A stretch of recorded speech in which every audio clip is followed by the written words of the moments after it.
c'est bien 6 à 7 000 avant Jésus-Christ, l'apparition de l'agriculture en Mésopotamie, qui est le croisement entre au sud de l'Himalaya, tu vas compter vers l'Océanie, et au nord, voilà. Donc, en comptant 7 000, étant donné que c'est 6 à 7 000, plus ou moins 1000 ans, on peut considérer que les gens qui étaient en Mésopotamie en 7 000 avant, il y a 9 000 ans, ont un grand-parent ou deux grands-parents communs avec ceux qui sont partis au nord et au sud de l'Himalaya. En gros. On peut considérer assez facilement ça. Et donc, 9 000 divisé par 25, 360.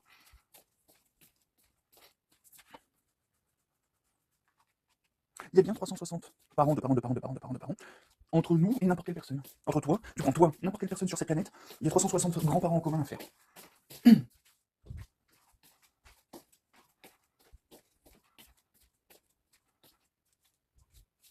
Allez, pour être gentil, on va dire 400, histoire d'être sûr et certain.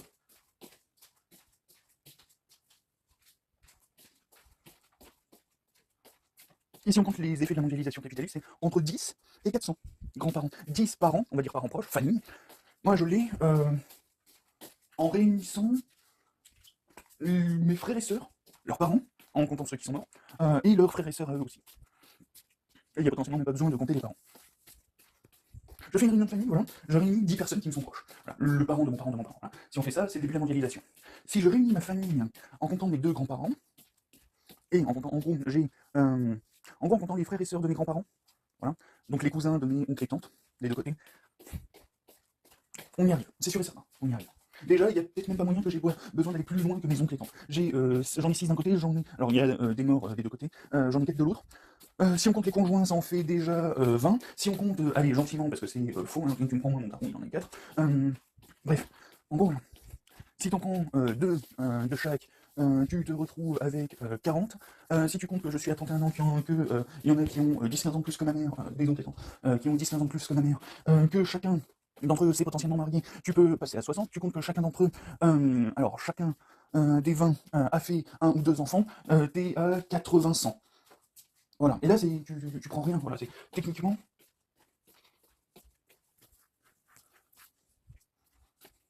Ouais, voilà, je couvre un tiers de la quasi-totalité, c'est-à-dire des gens que je considère très proches. Hein. Alors des gens que j'ai pour la plupart pas vus depuis que j'ai 4 ou 5 ans, mais c'est des gens, tu me les mets à table, tu mets le contexte, voilà, ces réunions de famille, tu me les mets à table, c'est des gens que je considère proches. Hein. Même si je les ai vus peut-être une fois, même s'il y en a certains, le mieux que je puisse faire, c'est me rappeler vaguement de 2-3 trucs, même si, voilà, bref. Globalement, voilà, c'est juste avec ma famille proche, les cousins, juste avec les cousins. Et là, je compte pas, par exemple, ma soeur qui en a fait 3. Et techniquement, si on commence à passer à 3, bon, bref, voilà, et là, c'est juste la famille que je peux considérer proche. Si on commence à compter la famille des conjoints, on va partir sur des enfants, sur des paires d'enfants. On peut rajouter une paire de grands-parents x 20, donc ça fait 40. On peut rajouter un autre gosse, ça fait 60. Donc là, on était, on va dire 100. On est 160 instantanément. On va compter, pouf pouf, un conjoint en plus et une paire d'enfants pour chacun des frères ou sœurs des conjoints, chacun des membres de la belle famille. Ça fait pouf pouf plus 60, on est à 220. Et là, encore là, c'est des gens, voilà, c'est le copain, la copine du frère. De la belle famille. C'est genre, je prends par exemple, je prends une sœur ou je lui mets un copain, je lui mets deux gosses. Il n'y a aucune raison que je considère la moindre animosité envers le frère ou la sœur. Il n'y a aucune raison que je considère la moindre animosité envers son partenaire. Il n'y a aucune raison que je ne considère pas ces gosses comme des nièces par alliance. Hein, des nièces, parce que la référence immédiatement, c'est qu'il y a eu 3 nièces dans le truc. Bref. Et là, c'est juste 2. C'est-à-dire, on prend mon cas, on en fait 2 voilà, on fait des paires. On regroupe le truc par paire à chaque fois. Je suis à 220. Si on compte les cousins des grands-parents, des beaux-parents. En gros, si on compte les frères et sœurs des beaux-parents, on en rajoute 2 à chaque fois. Bref, voilà. En gros, si on compte les frères, on en rajoute 40. En gros, si on compte les frères et sœurs des beaux-parents, ce qui donne techniquement les oncles et tantes des conjoints, les oncles et tantes de la belle famille, on en rajoute une quarantaine. Donc on passe à 260. Si on rajoute les cousins de la belle famille, on est à 360, large. Les cousins de la belle famille, leurs enfants, on est à 360 large. Voilà. Donc tous ces gens-là, je peux les réunir potentiellement. Là, c'est... J'annonce voilà, un mariage à la con, un lancement de projet plus une association caritative. Alors lancement de mon boulot, un mariage, lancement de mon boulot, création d'associations caritatives. Faites venir tous les membres de la famille que vous pouvez, faites venir toute la famille que vous pouvez. Voilà. Et les dons, par exemple, du mariage iront à l'association caritative. Voilà. Et faites venir un maximum de membres de la famille que possible. Voilà. Hop, j'annonce le truc comme ça. J'ai que des gens qui sont proches, littéralement, qui sont soit proches par alliance, soit proches par le sang. J'en aurai facilement les 360. Et là, je parle de famille. justement pour rester dans le truc. Et techniquement, si on fait ça, techniquement, je peux me considérer proche, voilà, du cousin de la belle famille. Là, je vais me considérer potentiellement proche d'eux. C'est-à-dire, voilà, il y a lien de filiation, il y a association, il y a mariage entre nos deux familles. Je le considère, voilà. Si je fais ça, là, je peux parfaitement le faire pour ce 360e grand-parent. Là, j'en prends un, genre vraiment, techniquement, aux tiers.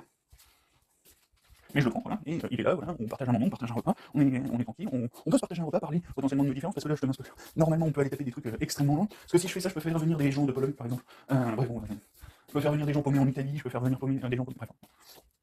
Du côté de ma mère, il y en a qui sont allés s'expatrier un peu partout. Bon. Bref. Voilà, donc je prends ce cousin de la copine de mon cousin, voilà, littéralement, le cousin de la copine de mon cousin, genre j'ai d'origine, je prends le cousin de cette copine, et voilà. Genre, on est marié officiellement avec sa copine, mettons, moi je viens, et son cousin vient, le lien de proximité qu'il y a entre moi et lui, c'est exactement le même que entre moi et mon ancêtre, il y a 360 générations en Mésopotamie. Et techniquement, je dis mon ancêtre, il y en a un paquet qui était là-bas.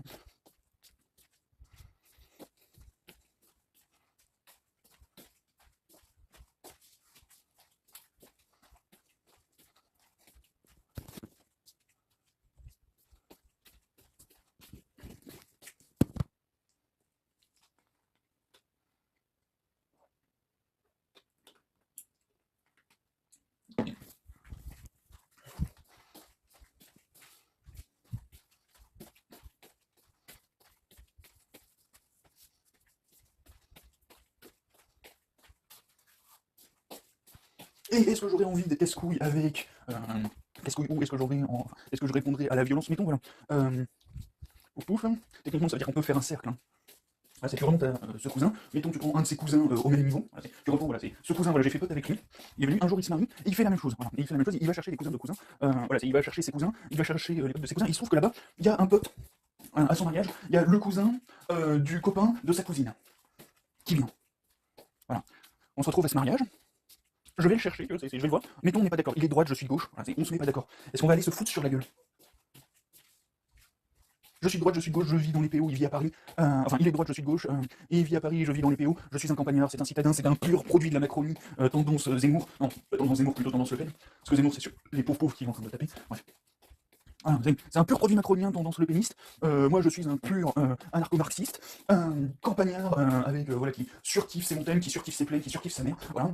Je parle de la flotte, au cas où. Bref. En gros, voilà, c'est... Et voilà, on se fout sur la gueule. Voilà. Est-ce qu'on va en venir au point? Est-ce qu'on va aller s'entretuer? Est-ce que si un jour il est dans la dèche, il vient, voilà, on s'est foutu, voilà, admettons, pendant le mariage, on s'est foutu une baigne. Voilà, il m'envoie, il me pousse comme ça, moi je lui envoie une droite. Voilà, enfin, voilà, on se fait du bourpier, et instantanément t'as le cousin, le cousin entre les deux, qui fait, ah ouais, c'est mon mariage, arrêtez vos conneries là, hein, politique c'est demain. C'est là pour l'instant, vous allez vous amuser. Allez, hop, deux verres là, hop, allez, tranquille. Et je veux plus vous entendre vous foutre sur la gueule pour tes conneries. Voilà, mettons le cousin, vas-y. Un peu diplomate, un peu légèrement, vas-y, il fait un truc comme ça. Bon, bah du coup, on revient un peu, on reconsidère le truc potentiellement calmement si jamais on a une nouvelle discussion. Et un jour, voilà, il est dans la dèche absolue. Mettons, voilà, il y a sa maison qui vient de prendre feu, il y a la cousine qui est morte dans l'incendie avec les gosses, lui il était au travail, il avait pas de chance, il y a personne d'autre pour la fuir. Et là, il se rappelle de cette soirée, on s'est bourré le pif et on a fini quand même par être à peu près potes, et il fait que c'est une fête club, il ose demander de l'aide, ou alors il demande, bah ouais, on peut se voir, c'est faut que je te parle, j'ai besoin d'aide là, c'est l'urgence. Ouais, voilà. Scénario fête club, sauf qu'il y a la famille, c'était mobilisé. Bref. Et donc du coup, voilà, c'est bien, est-ce que j'ai pas envie de lui dire, allez, vas-y, viens frérot, tu vois, est-ce que ce serait pas techniquement normal de lui dire, viens frérot?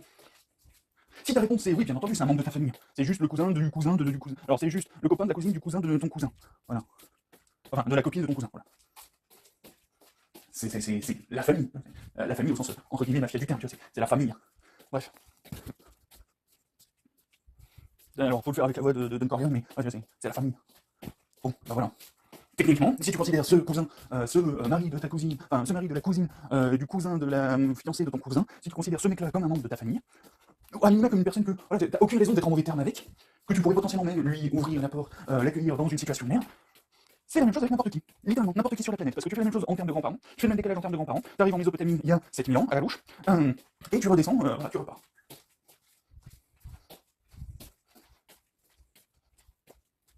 Tiens, est-ce que je vais le sortir ça?